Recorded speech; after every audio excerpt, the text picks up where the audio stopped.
Vamos a estar con Víctor Hernández. Tenemos lámina de contagios en las últimas 24 horas, 11,4. Mostremos nomás, 77 casos nuevos en las últimas 24 horas. Va en franca bajada, pero tiene relación con la cantidad de exámenes. Ya les vamos a dar detalles de aquellos casos COVID-19 en Magallanes. 77 nuevos casos, que hacen un total de 11.130, 1.038 casos activos en las últimas 24 horas. Esa es la noticia del momento. Vamos a ver, porque hay varias cosas para poder analizar posteriormente, así que lo vamos a ir viendo con calma. Bloque de historia y además día del profesor. Hoy día está mi querido Víctor Hernández, historiador, columnista, escritor. ¿Cómo estás, Víctor? Un abrazo para ti. Hola, amigo, ¿cómo estás tú? Acá estamos, saliendo. Saliendo, pero ya recuperado, así que me alegro, Mauro, que estés de vuelta. Gracias, querido Víctor. Oye, primero que todo, saludar a los maestros en su día. 16 de octubre.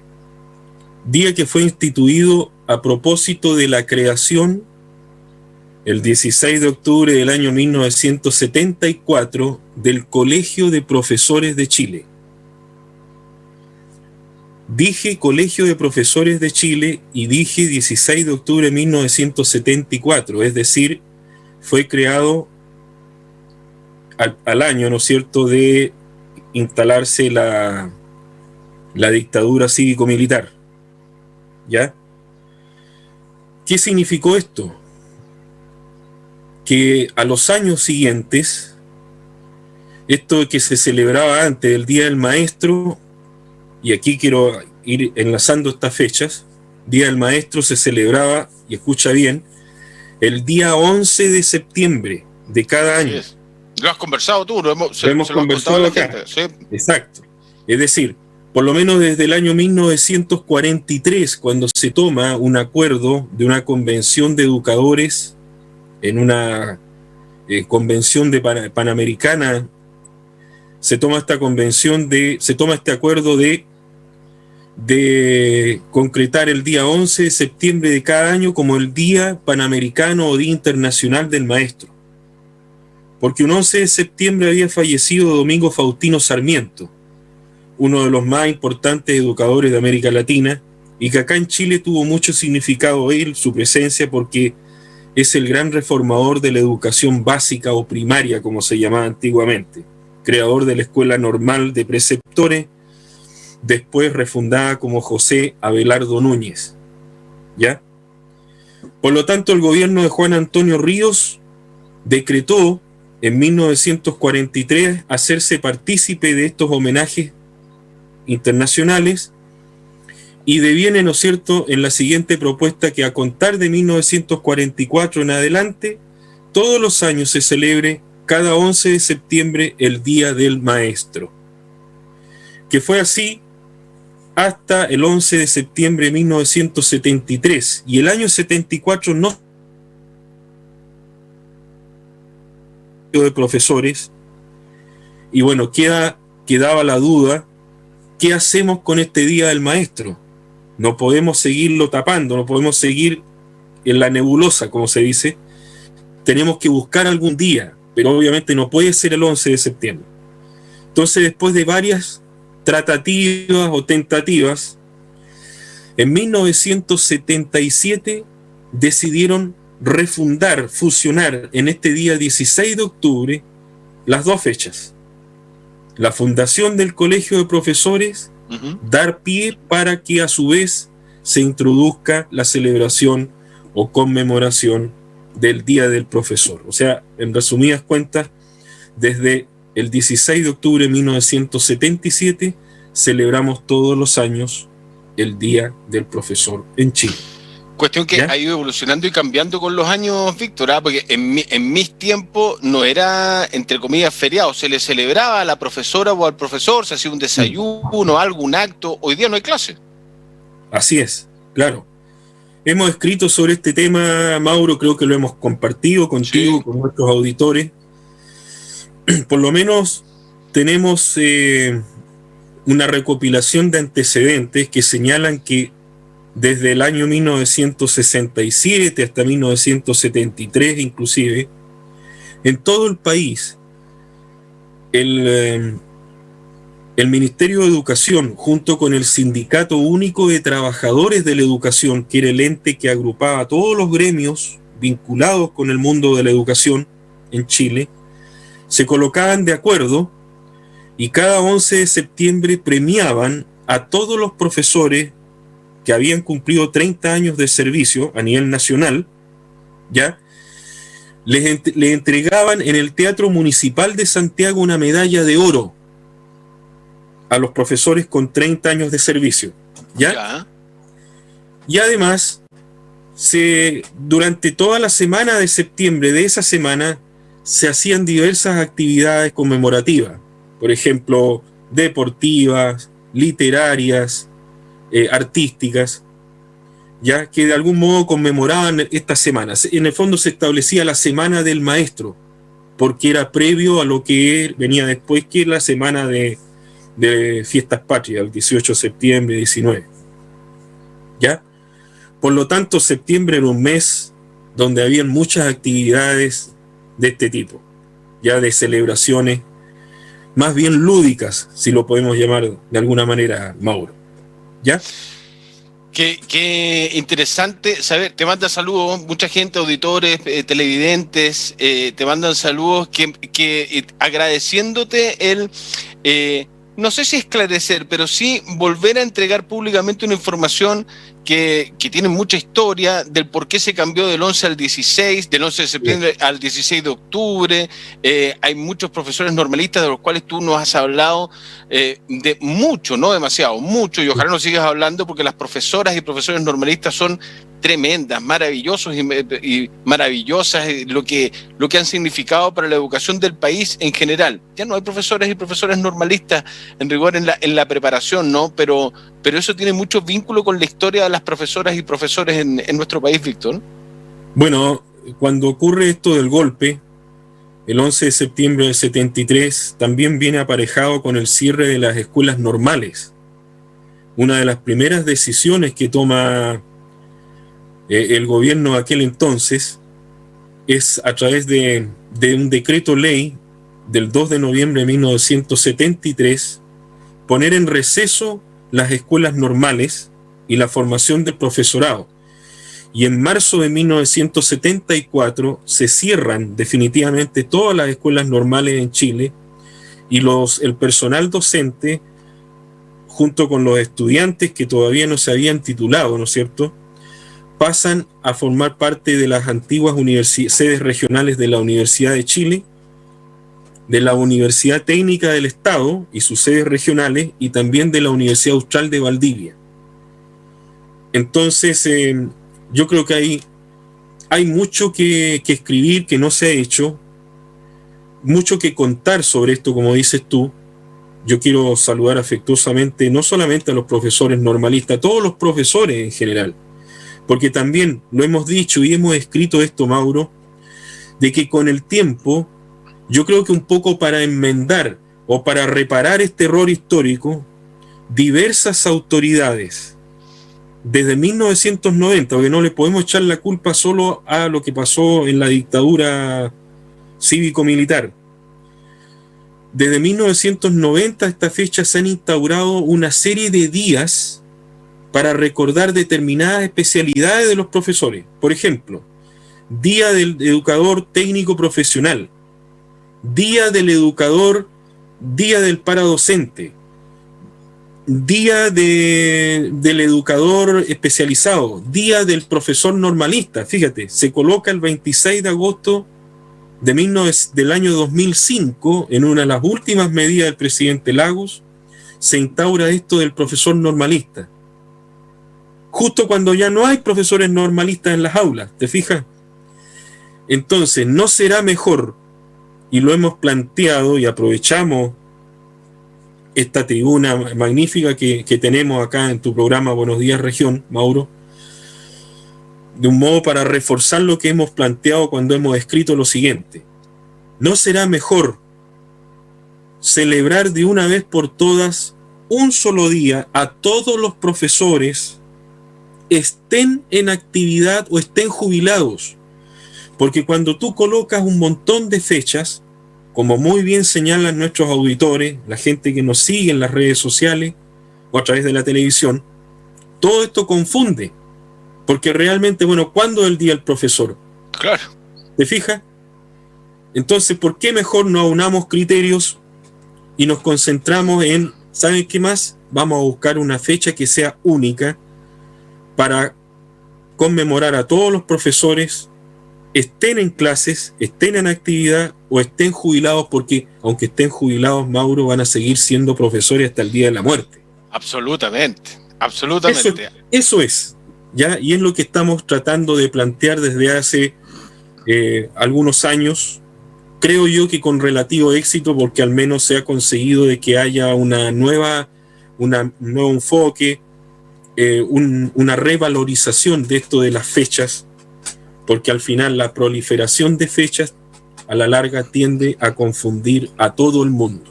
Oye, pero no pasa solamente con los profesores, que debería ser lo más importante, Víctor, pasa con todos los días, son el día de algo, el día del barroluco, el día del pisco, el día de las flores, el día de los niños, el día del papá, de la mamá, obvio, pero todos los días tienen una conmemoración, todos los días del año.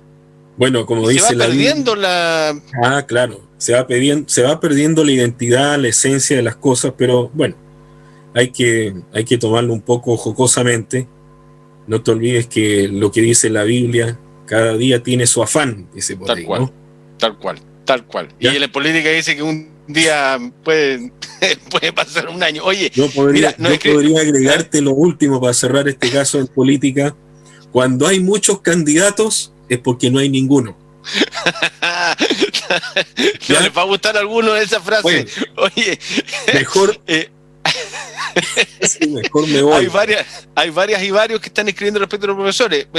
Rescato lo de Flor, te mando un saludo, Flor Oyarzo. Aprovecho de saludar a los profesores y agregar que el año 2014 comienza a darse el día libre en Punta Arenas, acorde con la solicitud hecha en ese momento, donde estaba ahí en la presidencia regional del Colegio de Profesores, y que se ha ampliado, ahora lo hacen desde la Seremi de Educación. Dice Flor, el 2014 se empezó a dar día libre para el día del profesor. Pues yo no me acordaba que fuese libre antiguamente, así que ahí muchas gracias, Flor, por la aclaración. O sea, no vamos a decir día libre. El recuerdo que tengo yo, al menos de mi época de estudiante acá en Punta Arenas, eran actos, pues, yo me acuerdo, un acto. Se hacían actos, no se hacían clases. Los profesores estaban ahí, se celebraba el día dentro del colegio o del liceo, ¿ya? Pero no se tomaba como día libre. Era libre entre comillas, porque no teníamos clases propiamente tales, pero habían actividades, habían ceremonias siempre alusivas, internas dentro de la escuela o dentro del liceo, para conmemorar al Día del Profesor. Habíamos partido con bloque los 500 años, no sé si vamos a alcanzar en este viernes, a propósito también de estallido social. Fíjate que recién en el bloque anterior con Guillermo Muñoz vimos estallidos sociales en el cine, en la pantalla grande, muchos estallidos sociales que han sido reflejados en el séptimo arte, ¿no? En las pantallas de cine en el mundo, con diversos territorios. Y decíamos, ¿qué falta hace porque hay registros audiovisuales de la época del paro del gas y también del puntarenazo, que es el video típico que hemos visto todos y que está en YouTube? Pero falta, decíamos nosotros, no sé qué opináis tú, Víctor, mayores desarrollos audiovisuales, tal vez una película, un documental respecto de, y que sea nuestro, ¿no? Y que lo hagan realizadores nuestros, de cuestiones relacionadas con un estallido social o con protestas masivas de la gente, como el paro del gas, por ejemplo. Ya. A propósito del 18 de octubre que se viene ahora a la vuelta de la esquina, pasado mañana. Yo la impresión que tengo con respecto al 18 de octubre es que todavía no logramos aquilatar lo que pasó. Así de simple. ¿Así? Yo creo que, sí, yo siento que la ciudadanía todavía, todos, todavía no tenemos conciencia de lo que se consiguió ese 18 de octubre, si es que realmente se ha conseguido algo. Lo vamos a ver a lo mejor el día 25 de octubre. Porque también uno podría pensar de que el gran acuerdo del 15 de noviembre del año pasado, el acuerdo político que hubo, a lo mejor ese acuerdo político fue la solución de los partidos políticos un poco para frenar toda esta erupción o este estallido que se veía que en ese entonces, en esos primeros días, después del 18 de octubre, parecía sin control. Y ahí aparece la clase política buscando una solución. ¿Sabe qué? Ofrecemos esto, ofrecemos este cambio, hagamos una constitución nueva. Y da la sensación que después de ese 15 de noviembre, de ese acuerdo político, vienen todo esta...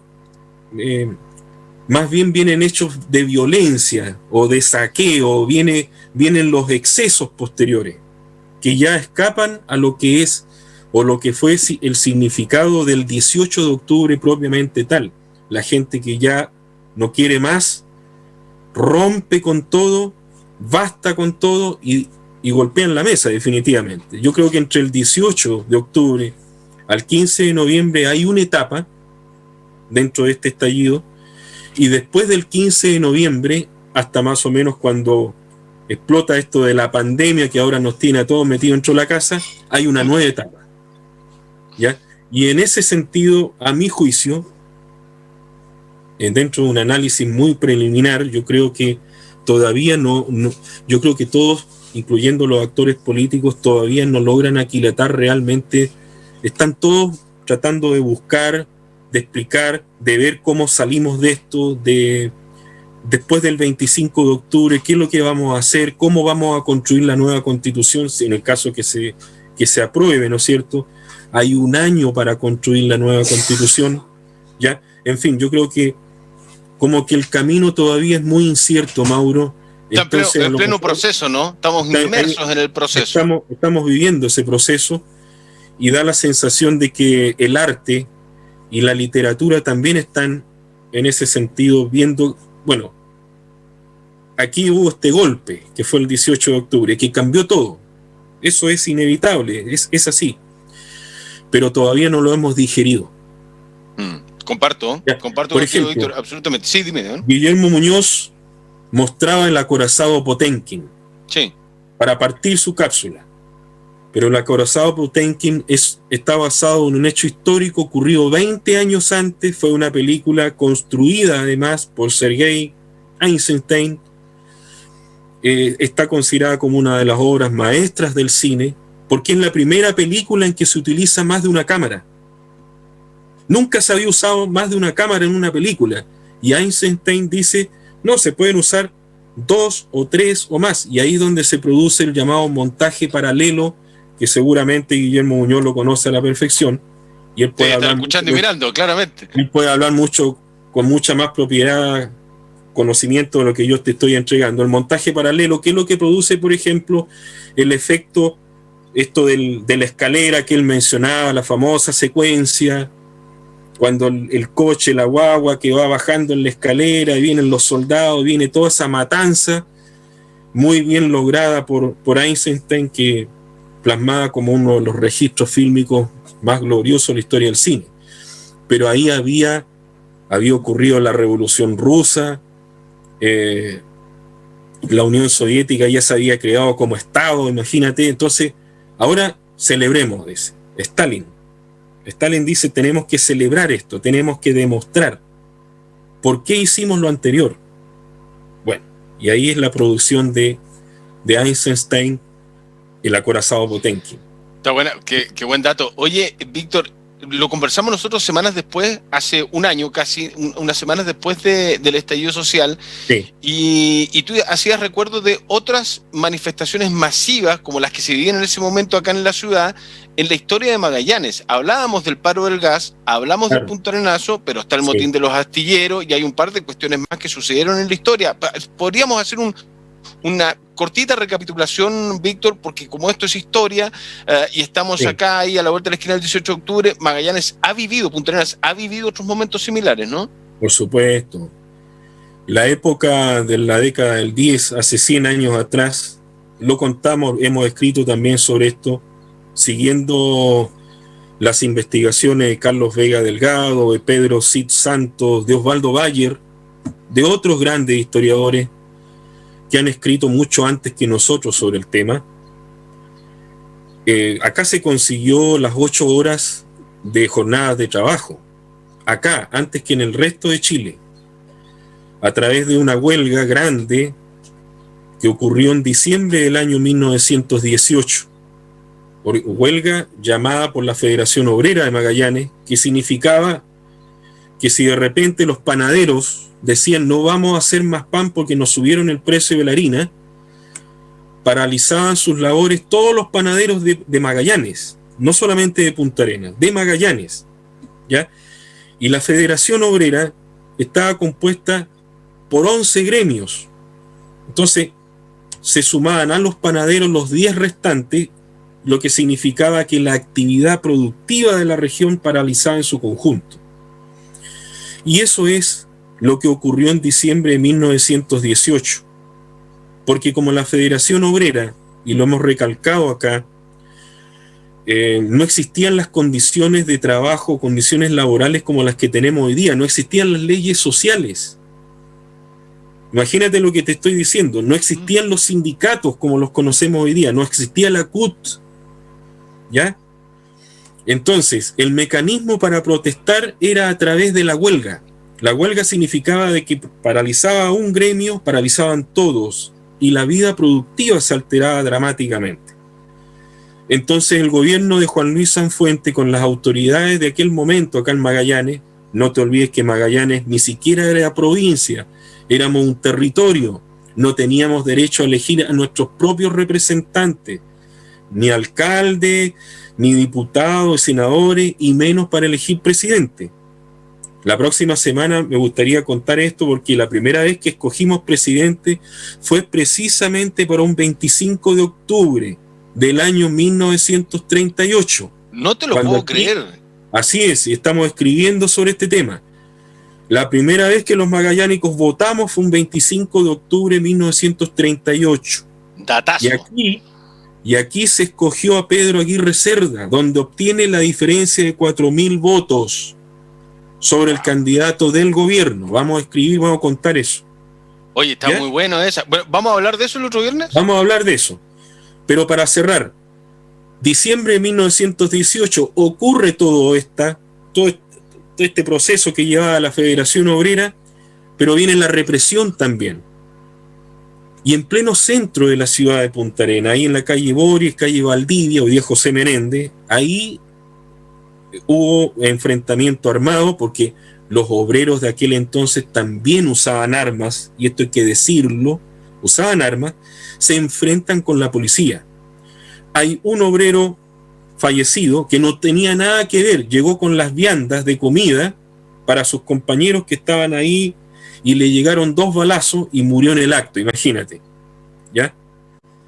Avendaño el apellido. ¿Ya?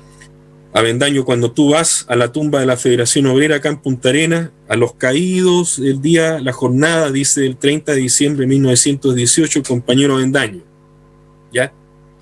Imagínate, la gente dice, Avendaño murió en el incendio asalto del 27 de julio del año 20, falso, murió el 30 de diciembre del 18 a consecuencia de este episodio que estamos narrando. Ahora, la consecuencia de esto fue que en Magallanes, antes que en el resto del país, en los primeros días de enero de 1919, se consiguió aplicar por primera vez las 8 horas, o sea, se consiguieron las 8 horas de trabajo de día, jornadas laborales diarias para los obreros del territorio, que ni siquiera tenían derecho a voz y voto. ¿Ya? Nos adelantamos por lo menos un quinquenio a la consecución de esta medida que recién en el primer gobierno de Arturo Alessandri e incluso con Carlos Ibáñez del Campo recién comienza a aplicarse en el resto del país. Qué buena. El otro viernes vamos a seguir con esto que está realmente interesante. Víctor, te mando un abrazo. Me tengo que ir. Nos vemos el otro viernes. Ya, Mauro. Un abrazo. Chao, chao. Cuídate, que estés muy bien. Gracias por todo. Chao, chao, chao. Víctor Hernández hablando de historia como todos los viernes en un bloque que...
2-1. No sé qué pasó, la verdad. Me desaparecí, se cortó los temas técnicos. Pero bueno, ya estamos. Quiero mostrarle dos cosas. Teníamos el tiempo, así que nos vamos a tener que tomar estos 2 o 3 minutitos para despedirnos de nuestros auspiciadores y para mostrarles esta placa, donde acá están el número de test por día desde el 1 de octubre. Mire qué interesante esto. El 1 de octubre se habían hecho 403 test, después 421 el 2, y ahí iban subiendo 900, 800, 800, 600, 700, 500, 500, 800, 1700, y desde el 14 de octubre empezaron a bajar, desde el 13, 700, después 500, 200, y en las últimas 24 horas hicieron 400 nada más. Por eso también tenemos las cifras que tenemos. Así que ojo con eso, ojo con eso. La cantidad de exámenes son mucho menos de los que se estaban haciendo, y por eso también el resultado final de los resultados es menor. Ojo con eso, es muy bueno que se aclare y que sigamos avanzando, trabajemos unidos, pero con transparencia. Que nos digan por qué han bajado los casos positivos, si han funcionado las medidas que se han tomado. La movilidad, por lo mismo que ha dicho la autoridad, no ha bajado, o ha bajado muy poquito, poco incidente en los resultados finales. Se acabaron las lucas, por ejemplo, para seguir haciendo más exámenes, o simplemente es una decisión de que se van a bajar la cantidad de PCR que se van a hacer. Es una buena pregunta que la vamos a analizar hoy día en Análisis Regional a las 5. El lunes volvemos con más de este BDR y nos vamos a seguir conectando durante las redes durante el fin de semana. Muchas gracias a nuestros gentiles, amables, inteligentes auspiciadores. No alcanzo a despedirme de todos, así que un abrazo para todas y para todos. Un gran abrazo nuevamente y muchas gracias por las palabras de apoyo, los mensajes y todo lo que han hecho en las últimas horas. Christopher Céspedes de los mandos centrales se viene con Delivery en los próximos minutos. Chau, chau.